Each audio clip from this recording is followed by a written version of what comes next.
Hello everyone, and welcome back to my channel. Today I wanted to walk you guys through some of the ways that I collage fabric. And a lot of people like to use fabric in their junk journal embellishments, but a lot of them tell me they don't know what to do with it. And so my answer is collect as many parts and pieces of fabric bits as you can. You don't need a lot of anything. It's better to have a whole lot of little bits. You can get these from friends. You can buy them through Etsy shops and online, just little packages of fabric and trims and things. You can go to thrift stores, and if you find a pretty garment with a pretty trim on it, well, if it's $1 or $2, well, buy it, cut it up, put it in your stash. You'll find that after a while you'll have more than you need. Now, to collage with fabric is just the same as you collage with paper.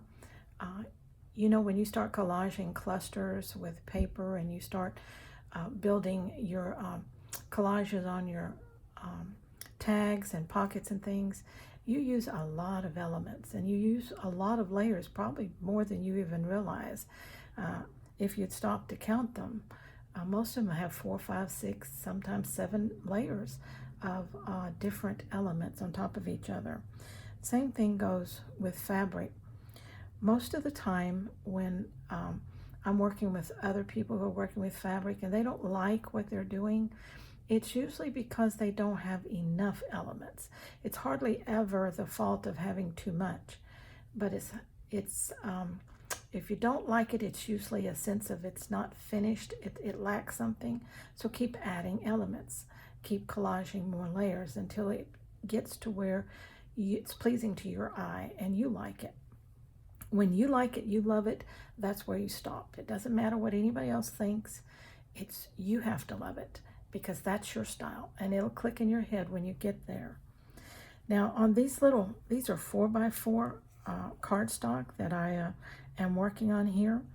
And this one has, let's see, 1, 2, 3, 4, 5, 6, 7, 8. This has 8 layers actually, but it's not thick, it's very thin. And it's because I layer them in such a way as that I don't build too much bulk in one area. And I use a lot of tiny pieces, small pieces, instead of a lot of big pieces. Now I have one piece, that's this piece right here that I cut to cover the whole entire background. And it's kind of a goldish, kind of a shiny woven fabric, has great texture. Then I had this little piece here that's only part of an embroidered flower, and so I cut it. Now I had a very rough edge on it, so as you can see I used another piece of this brown shiny fabric, and I just pinked the edges of that and put that over the edge of that so that I would eliminate the harsh edge on this piece right here. Then I used 3 little, or actually 4, of this white gauzy fabric, then another piece of this brown, then a little bit of this blue with a tad of yellow in it, and a little bit of trim that came off of, actually it's a seam that I cut off a piece of fabric from. You don't throw your seams away either because they come in handy for things like this. Little piece off of a lace curtain and some leftover threads that I save from when I'm tearing fabric and I'm cleaning the threads off of it. Layering these up in such a way that looks good to you. Now most of the time the layering comes from covering edges.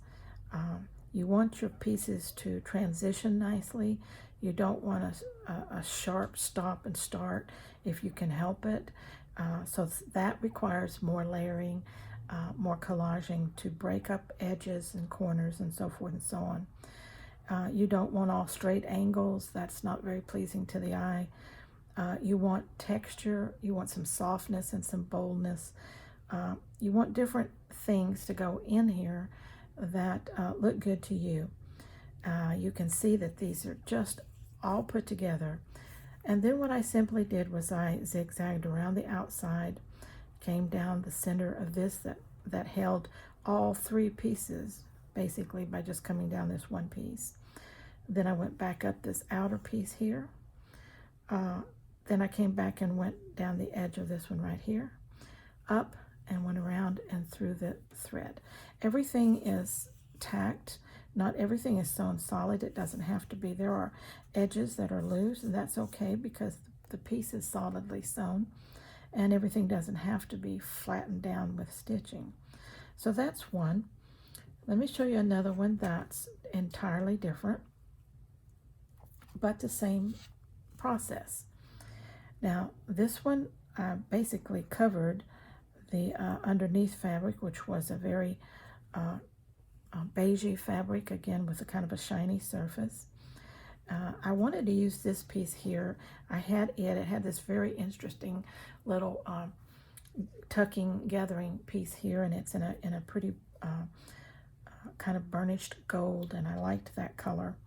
So let's see, this one has 1, 2, 3, 4, 5, 6. This has 6 different elements collaged in here. I covered the piece of card with this background fabric solid. Then I laid this little piece of upholstery fabric. I liked it because it just had some geometric shapes, and it had the right colors. So I just laid that in there, laid that on the card. And then I tore some little cotton fabric I had that had good colors for this, and I laid those on there. I think there's 4 of those little strips. And then I had some gauzy fabric. You can see it here. Well, there's a long piece here that I put the full length here, and then a little short piece over this so it wouldn't cover it totally. Then I had a little bit of yarn. I just wound it up, tucked it under this piece so that when I sewed it, everything would be caught and secured. And so I laid those things together on top of the piece of cardstock, took it to the machine, and sewed the edges. Now this I raised up so that I didn't catch it in the sewing, because I wanted it to just to hang free, and came around and sewed up and across and down and back, and that caught everything. As you can see, everything is caught and it's very secure. Okay, now what I did after that was I just took a piece of regular some stained paper that I had, and cut a piece to go over the cardstock, and that covers the sewing on the back, and also gives a journaling place for these cards. And these would enhance and make such a pretty addition to any junk journal. Same way goes with this one. I did the same thing with the paper on the back of this one. Okay. All right, let's look at another one. This one's again different. As you can see by I have tons of stuff because I don't throw anything away. And in fact, this little piece of fabric here is Debbie Mum fabric. She was a fabric designer, heavily known for her quilting fabrics. This is a vintage piece of fabric. I've had it for years and years and years. And but it was just a little motif in this fabric, and I thought, well, you know, I'm not really into a farm and market thing, but the colors worked for me really well, and that's what I was concerned here with, the colors. Everything else is just a point of interest. So in this one, I have this green shiny fabric here that I covered everything with. Then I had this really pretty copper fabric that's got the beading on it, has a nice shine to it, and it was a square piece, so I just tucked it in the corner here. Then I took this little piece and laid it at an angle here. Then I took this piece of trim here and I laid it across to eliminate the stark edge of this piece next to this circle. That wouldn't have looked very good. But this piece makes a transition. The sides are not even. It transitions well. The eye doesn't stop at a angular, sharp edge. And that's what you want in a collage. You want things to transition almost naturally. You know, when you look into a really dense flower garden or forest, there are literally hundreds and thousands of plants and things, but they transition so well, you can't pick a stop and start point. the whole thing is just beautiful. But it's layer upon layer upon layer. And so things are transitioning well, and that's what you want to work for. Now, after I got those pieces on, I had a piece of this torn gauzy fabric. I just folded it over at the ends and then wrapped it around the edge, folded it back up again, and then again I